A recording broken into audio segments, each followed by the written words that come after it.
Այս ցեղասպանության ճանաչման հարցը անգամ այսօր բոլոր փաստաթղթերով հանդիսանում է առաջնահերթություն, միջազգային ճանաչումը եւ որևէ մեկը դա չի փոխել։ Բացառապես իշխանությունները այսօր կեղծ իրենց թեզերով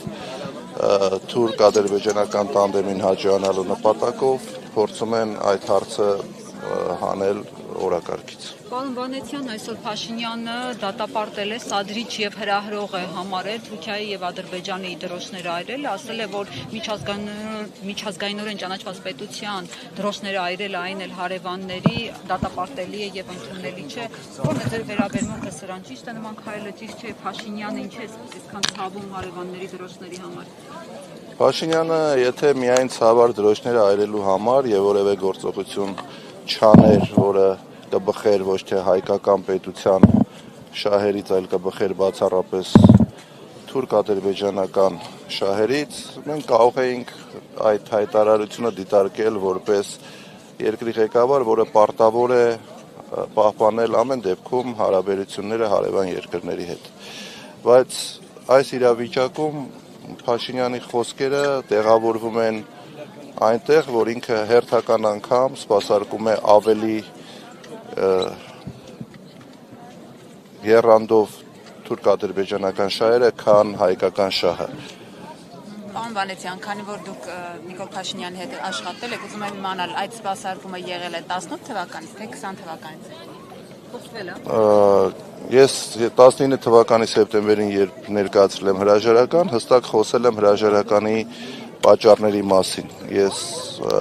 այն ժամանակ չեմ տեսել, որ նման քայլեր իրագործվում է, բայց մարդ, ով տիրապետում է մի քիչ ավելի շատ տեղեկատվության եւ վերլուծելու ունակություն ունի, հասկացել եմ, որ այո, մեր երկիրը ցավոք սրտի գնալու է այն ճանապարհով, որով գնացել ենք, բայց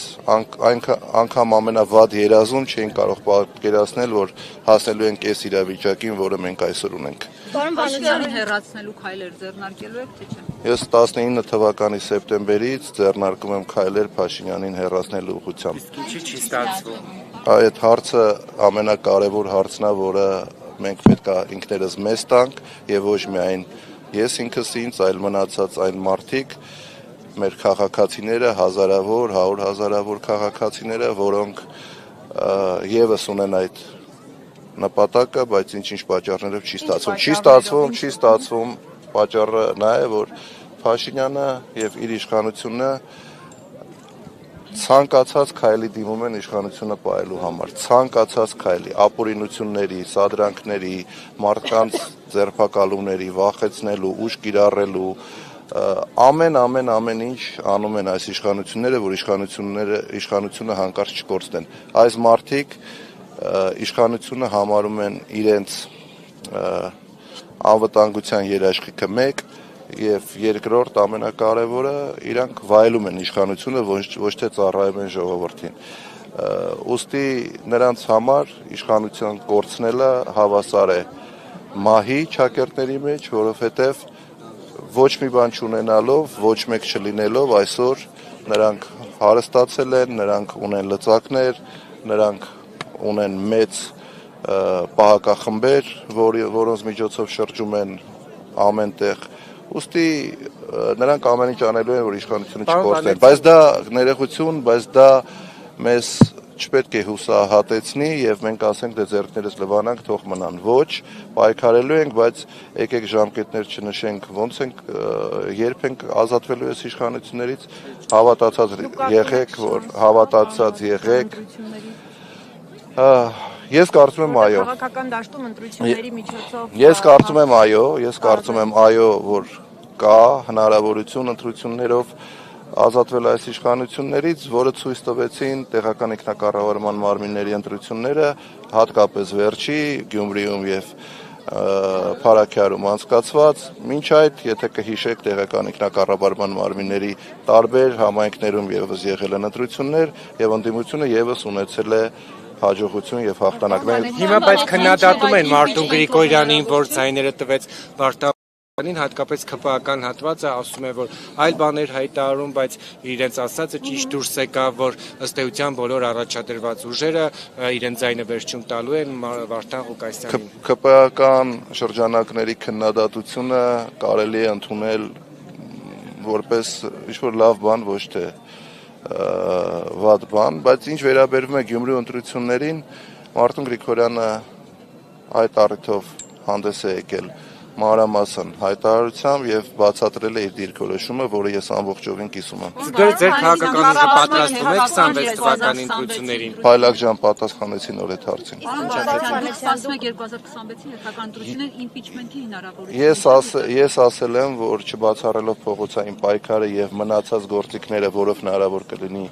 հեռացնել այս իշխանություններին, ամեն դեպքում որպես քաղաքական ուժ մենք բոլորս պետք է պատրաստվենք 26 թվականի ընտրությունների, բայց նորից եմ կրկնում, առանց բացառելու փողոցային պայքարով կամ իմպիչմենտի միջոցով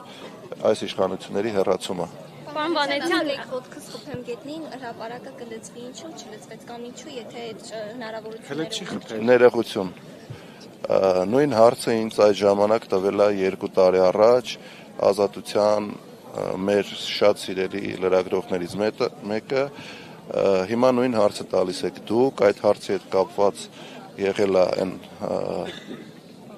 ոնց է կոչվում